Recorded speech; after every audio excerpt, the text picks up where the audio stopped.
Welcome to the deep dive. When we think about the Declaration of Independence, Thomas Jefferson's name usually talks right up. Often, it's the only name. That's right. But how accurate is that, really, if we ask who actually wrote it? Well, as you'll find out, it's quite a bit more complex than just one person. It really is. It's a fascinating question, actually. Yeah. And this deep dive, we're going to explore not just the main author, but also, the origins, the big ideas behind it, the influences, and the very collaborative effort that really shaped this foundational text. Okay, let's get into it then. So picture the scene. It's 1776. Things with Britain are, let's just say they're boiling over. Yeah, definitely past the simmering point. Right. The colonies are fed up. Protests, battles, the Revolutionary War is well underway. And you got the Continental Congress meeting in Philadelphia.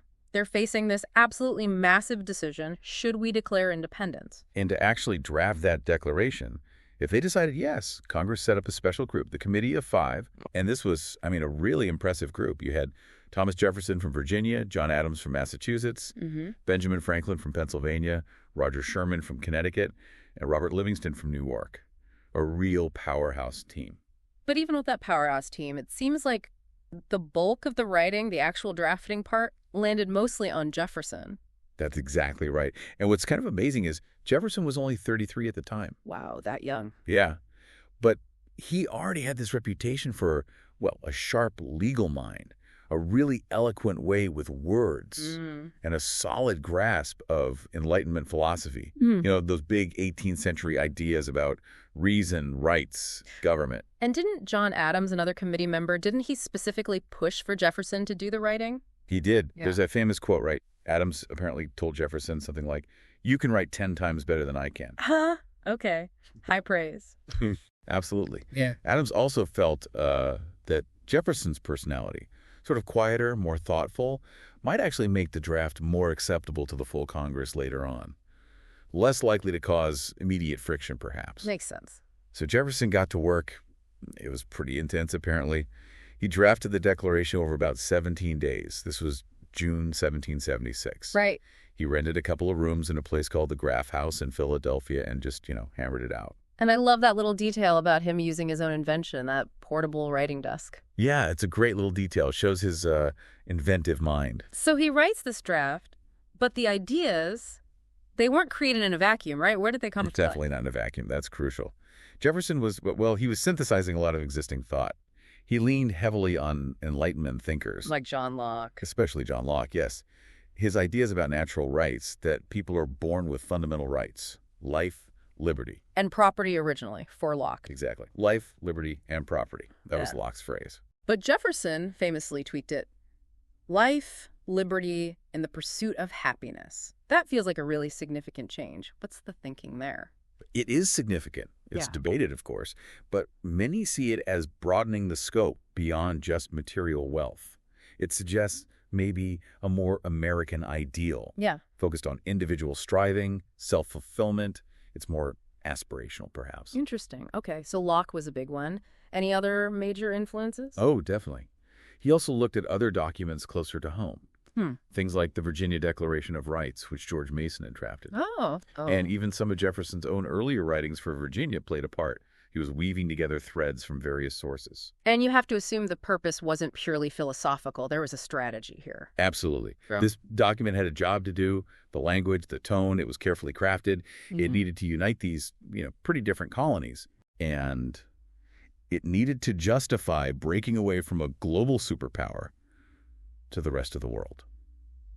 They were looking for allies, for legitimacy. It was a declaration to the world, not just for themselves. So Jefferson finishes his draft, drawing on all these ideas. What happens next? Does it go straight to Congress? Not quite yet. First, it went back to the Committee of Five, his collaborators. Adams, Franklin, the others. Exactly. And they reviewed it. Yeah. Adams and Franklin especially made some edits. Mostly minor stuff, though tweaking phrasing, improving the flow, maybe a few small content changes here and there. Okay, so a first round of polish. Sort of, yeah. But then came, as you said, the real test, submitting it to the full Continental Congress. And that wasn't just a formality, I take it. Oh, not at all. Congress debated it intensely. For 2 full days, they went through it line by line. Whoa.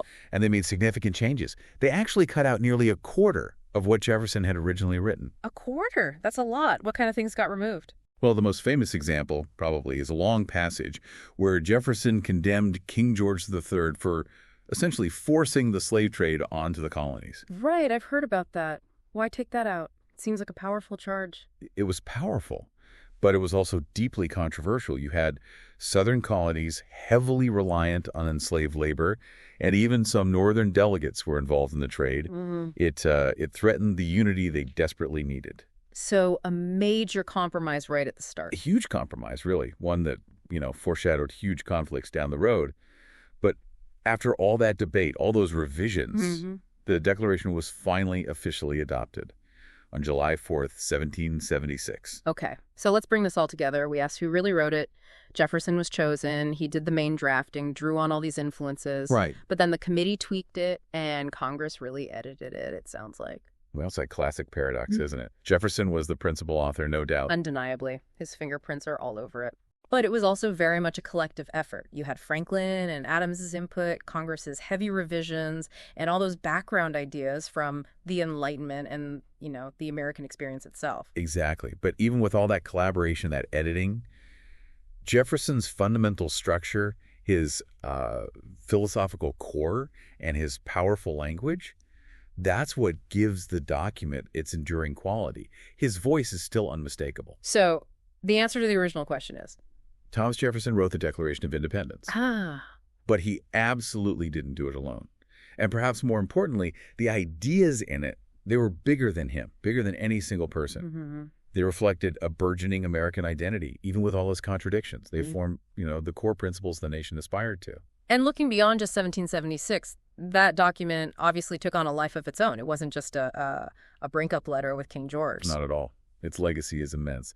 It became this global symbol: liberty, justice, human rights. Think about its influence on movements fighting slavery. On the civil rights movement, Martin Luther King Jr. invoked it constantly. On independence movements worldwide. Right. And for Jefferson himself, well, writing it cemented his place as a key American thinker, even though his own life, particularly regarding slavery, remains complex and much debated. Definitely.